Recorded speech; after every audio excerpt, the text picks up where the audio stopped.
Private property transaction volumes hit a low in the second quarter of last year when Singapore went into a circuit breaker.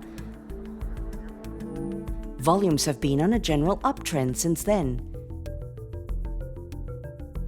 with the URA price index rising for the 6th straight quarter and the SRX index up for the 5th straight quarter. We have cheap mortgages that are slightly above 1% now. In fact, we have demand coming from HDB upgraders who profited from the recent rally in HDB resale prices. And then we have some industries, for example, tech and finance, who continue to thrive despite the pandemic. The data also shows that residential prices are on an uptrend, while office and retail are trending lower, and the gap has widened ever since the pandemic.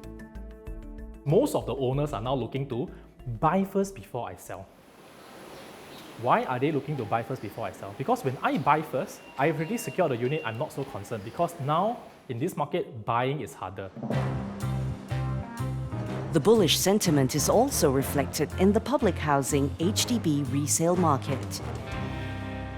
From what we learned from the ground, many of these resale flat buyers are in fact first-timers, as the pandemic directed many of these first-time homeowners to owning their homes earlier than expected, driven by a desire for more space and also to avoid long waiting time for BTO. In the first 10 months of this year, the number of million-dollar HDB transactions has already exceeded that of last year. SRX data shows there were 194 HDB flats that were transacted for at least $1 million. This is up over 220% from the same period last year. Actually, some of the transactions that you see, the $1 million HDB that you see, they are actually owners of landed properties or condominiums who are actually downsizing or right-sizing their property. A breakdown of the data shows that suburban areas in the outside central region have been gaining popularity since the beginning of the year.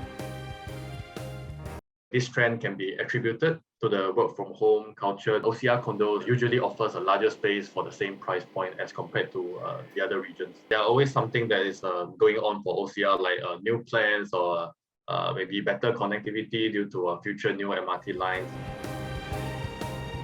The core central region, or CCR, remains attractive and is expected to pick up when foreign buyers return. Since the circuit breaker period last year, CCR has the lowest price growth among the regions, with a mere 5.7% growth so far, compared to OCR's 11.5% and RCR's 8.3%, according to our index. CCR, they didn't increase as much because we are also seeing a decline in foreign buyers due to the pandemic-induced travel restrictions. But we expect stronger foreign purchase in the quarters ahead.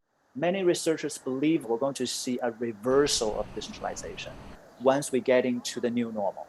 And then we'll see a revival of the central urban core. We'll actually start to see a little bit in Singapore. That's in the last 3 quarters, from Q1 2021 to Q3 2021. For all the 3 regions like central, fringe, and outside central, the rental and the price start to move up.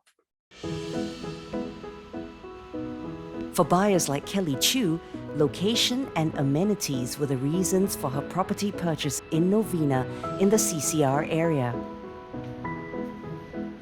I specifically wanted somewhere with very, very good schools. Also because Novena is actually quite close to a number of schools as well. The second one is that for this property, it's actually located 5 minutes away from the MRT, and it's a very walkable distance. Property agents also notice that buyers are targeting bigger units.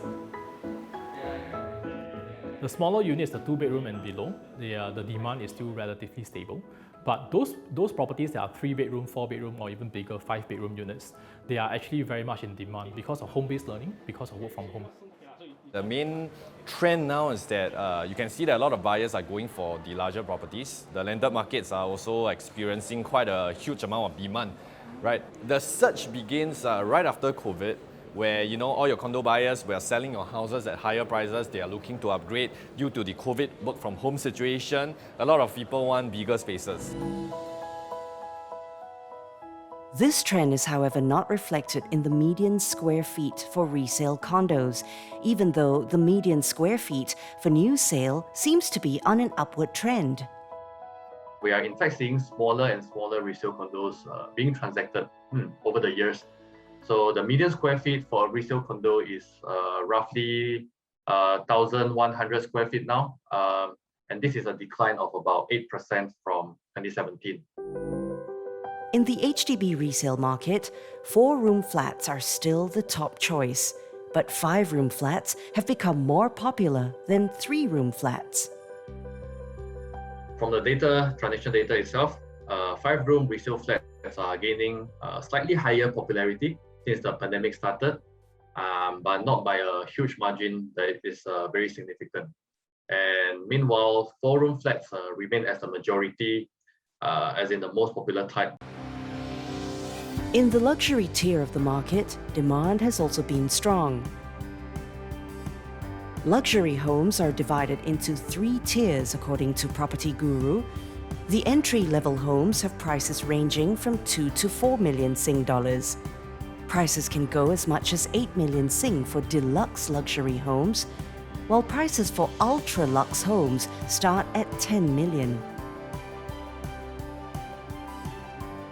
The high net worth individuals as well as the ultra high net worth individuals, they are less affected by the vagaries of the economy. And many of these luxury property buyers, they are not speculators. They are here to invest their money for good value. Property Guru says increasingly more of these luxury home buyers are local.